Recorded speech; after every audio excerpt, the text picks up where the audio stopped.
Hindi po. So, coin number 8 na po tayo. Panalangin. Maraming salamat po sa lahat. Nawa po mapatawad nyo kami sa aming mga kasalanan. Mga nagawa.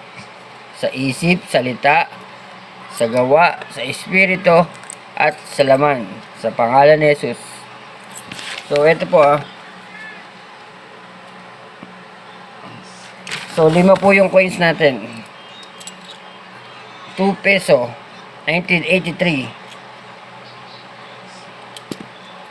1 peso, 1972. 50 centimos. 50 centimo, 1985. 50 centimos, 1972. 25 centimos, 1972. So, ang halaga po nito, $150,000. Pagka namatay ako, $300,000. So, mahirap po yung mga coins natin. Hindi po ito mabibili. Basta, nagkakaroon po siya ng istorya dahil sa mga ginagawa natin. So, ganun pa rin po. 50% sa gobyerno ng Pilipinas pag nabili. 20% sa mga pulubi. Tapos, 30% sa amin.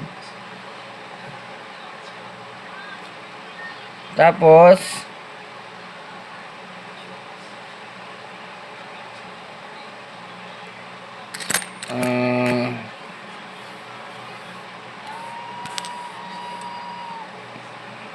maraming salamat sa magtitiwala.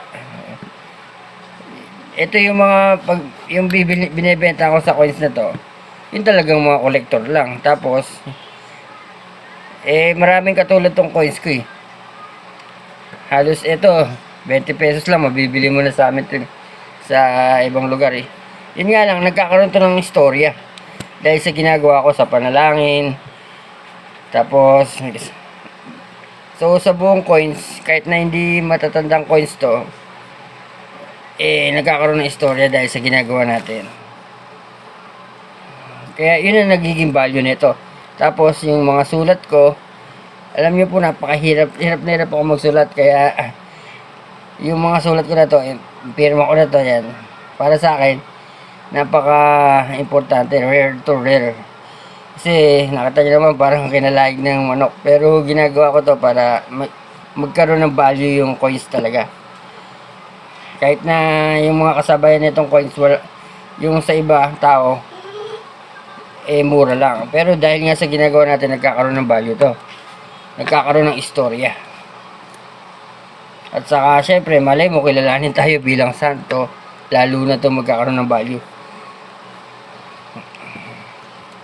So, maraming salamat po sa magtitiwala. At saka, sinasabi ko, ulit ko, 50% sa gobyerno ng Pilipinas. Tapos, 20% sa mga pulubi. At 30% sa akin. Sa aming pamilya. Mga pagbibila nito, no? $150,000. Coin number 8 sa pangalan ni Jesus.